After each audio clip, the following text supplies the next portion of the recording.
Brexit court case, government loses, May cannot trigger Article 50. Theresa May cannot trigger Brexit without putting it to an MP's vote in the House of Commons, the High Court has ruled. In a landmark ruling, Lord Chief Justice Thomas said Mrs May did not have the right to set in motion Article 50, the official start of the two-year European Union divorce proceedings, without consulting Parliament. The decision is a significant setback for the Prime Minister's Brexit strategy, she revealed at the Conservative Party conference last month. She would trigger Article 50 by the end of March. Sturgeon, Holyrood might join Brexit court case.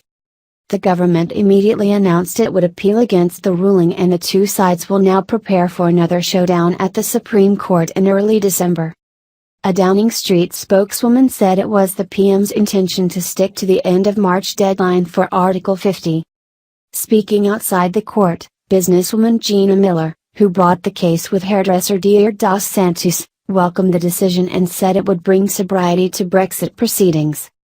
In a statement, Mr. dos Santos, who voted to leave the EU, said, in her speech to the Conservative Party conference, the Prime Minister attacked me for bringing these proceedings as a claimant. She said that I was trying to subvert democracy. That was an unwarranted and irresponsible attack.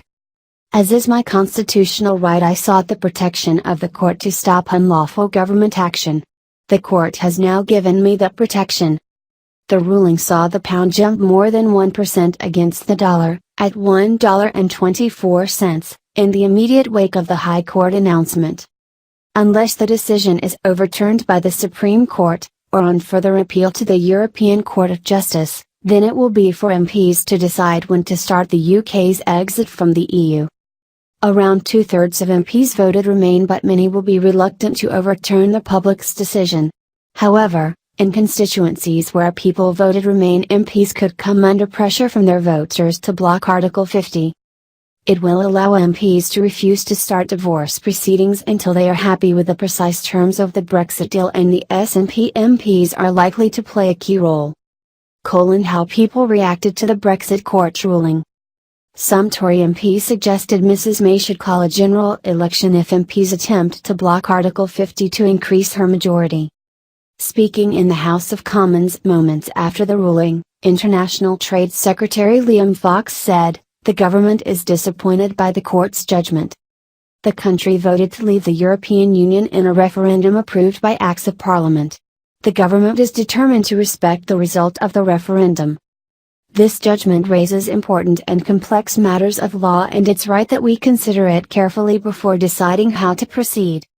Opposition leaders Nicola Sturgeon, Tim Farron, and Jeremy Corbyn, who have been calling for Mrs May to lay out her Brexit strategy more clearly, welcomed the ruling. Labour leader Mr Corbyn said, "This ruling underlines the need for the government to bring its negotiating terms to Parliament without delay." Labour respects the decision of the British people to leave the European Union. But there must be transparency and accountability to Parliament on the terms of Brexit. UKIP leader Nigel Farage said, "I now fear that every attempt will be made to block or delay the triggering of Article 50. If this is so, they have no idea of the level of public anger they will provoke."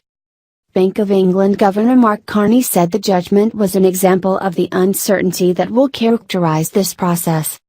The Vote Leave campaign chief Dominic Cummings said the government had failed to make a decent case and should not appeal against the judgment, which was at heart reasonable. The case has centered around the wording of Article 50 of the Lisbon Treaty, which says a member state may leave the EU in accordance with its own constitutional requirements. However, there are no clearly established constitutional requirements, leaving both sides free to make their own definitions. Making his judgment, the Lord Chief Justice said, the government. Making his judgment, the Lord Chief Justice said, the government does not have power under the Crown's prerogative to give notice pursuant to Article 50 for the UK to withdraw from the European Union. Mrs May will discuss the Brexit process with European Commission President Jean-Claude Juncker on Friday in a phone call.